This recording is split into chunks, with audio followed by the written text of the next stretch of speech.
Okay, so I want to talk briefly about Hitler's foreign policy movements in Europe, his capture of territory in Western Europe. And it's all tied into uh, his seizure of control of power in Germany and basically his popularity. As I've said many times, the German people are very angry at Versailles, especially aspects of it. They lost the Rhineland, which is in the western area of Germany. They were angry that Czechoslovakia was created. There were a lot of ethnic Germans in Czechoslovakia.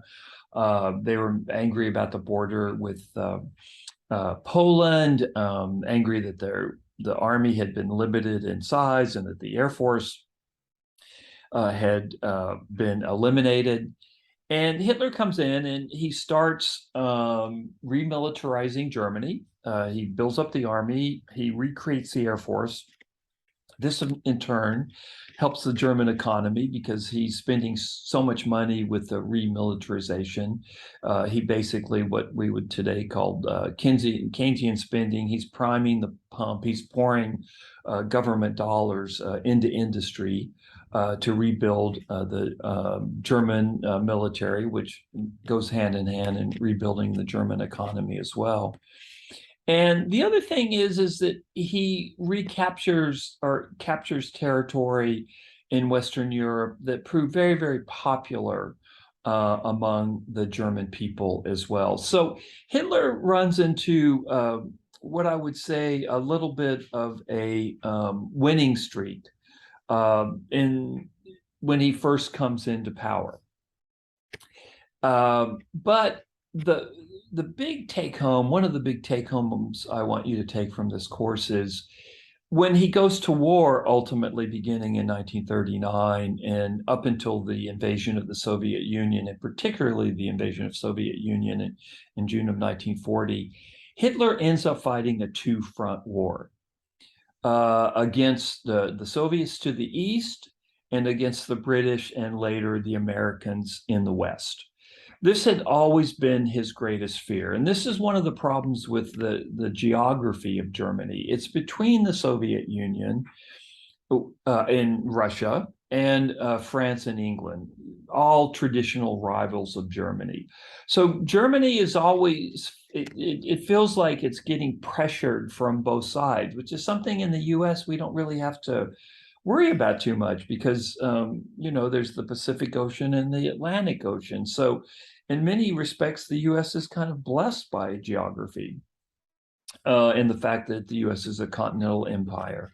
So the big mistake that Hitler makes in terms of ultimately losing the war is that he ends up fighting a two-front war. Now, as I said briefly, and I'm not spelling this out too much in the course, Stalin avoids that.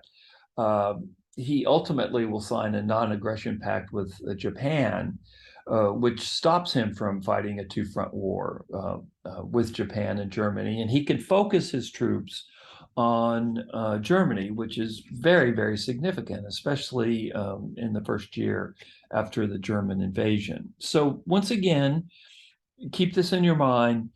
One of Hitler's big strategic mistakes is that he ends up fighting a two-front war. Now, partially that's because Great Britain refuses to surrender after the capture of France in 1940, which I haven't talked about yet.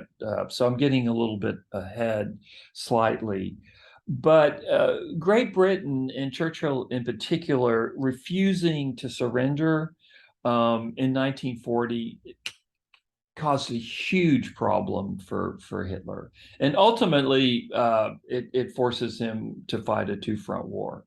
And this is spelled out pretty nicely in the documentary that I'm going to have you watch. Now, in the short term, though, I'm going to have you watch just a bit of this little animation of Hitler, his foreign policy when he comes into power. So when he comes into power, in Germany. So there's Germany, the map of Europe, which I think many of you are familiar with by now. There's Nazi Germany. And then what you just saw, and I'll send you this link, is that, let me see if I can show this again. Hitler marches, see this yellow area here? He marches, this is the Rhineland. He marches his troops into the Rhineland and recaptures it for Germany. And you might ask, why doesn't England and France, why don't they stop Hitler's movements? And the reason is they were basically just tired. They had taken enormous losses during World War I in terms of manpower. There was a lot of cynicism in both France and England that World War I had been sold as the war to end all wars, and it wasn't turning out that way. It didn't look like it. There was, in some, no appetite for war in either Germany or France. And Hitler, he sensed this and he took advantage of it. Now, the other thing to remember, and this is one of the big meta points that I want you to take from the course, there's an undercurrent of support for Hitler, including the King of England at this time, who kind of admire Hitler because they see him as the guy that's stopping Stalin. And they don't really care about what he's doing to the Jewish population of Germany because they're basically anti-Semitic themselves. You don't see the horrible things happening in England that are happening in Germany to Jews in the 1930s. But there's not a lot of sympathy for German Jews. And there's a feeling that Hitler is on the right side, that Hitler is the person that's going to stop the Soviet Union. And so in addition to the feelings of isolationism in France and in England and the United States, by the way, there's also in some high levels of especially English society, some admiration for Hitler as well. He's the lesser evil compared to Stalin and the Soviet Union. So the first area that he takes is the Rhineland. He takes it back for Germany. He reincorporates it. Then in March of 1938, as you could just see on the map, he marches into Austria. It's a very easy victory for him. Remember, Austria is German speaking. It is a separate country, but there's close affiliations between Austria and Germany. And if you've seen The Sound of Music, and most of us have, except for the Von Trapp family, there is a significant embrace of Hitler moving into Austria, both on the part of the vast majority of Austrians, well over 90%, as well as the vast majority of Germans as well. It's very, very popular move when Hitler moves his army and basically annexes Austria, more or less with the permission of the Austrian government. It's a very easy move for him to make, completely bloodless.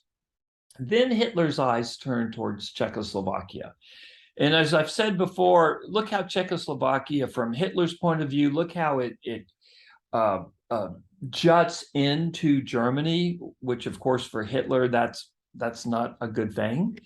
And in this area of Czechoslovakia, which today is the Czech Republic and the Slovak Republic, there are a few million ethnic Germans that Hitler claims belong to the German nation. And so he starts making noises about invading Czechoslovakia. And at this point, this is the summer of 1938, in Munich, the so-called Munich Pact, the British Prime Minister Chamberlain comes in and meets with Hitler at Munich, Germany, along with a French prime minister as well, but Chamberlain's the main figure here. And Hitler says to Chamberlain, look, if you'll let me have the portion of Czechoslovakia that juts into Germany where the ethnic Germans are, I'll stop there. I'll stop there. You know, that's all I want. And so basically what happens is the British and the French hand the western portion of Czechoslovakia to Hitler on a plate, on a platter. They sign off on allowing Hitler to capture this territory. You know, if Hitler had had to invade Czechoslovakia, it would have been a very tough nut to crack. The terrain there would have been very difficult. The Czechoslovakian army was very well trained. It had one of the best armaments industry in the world. So the Czechoslovak army was very well armed as well.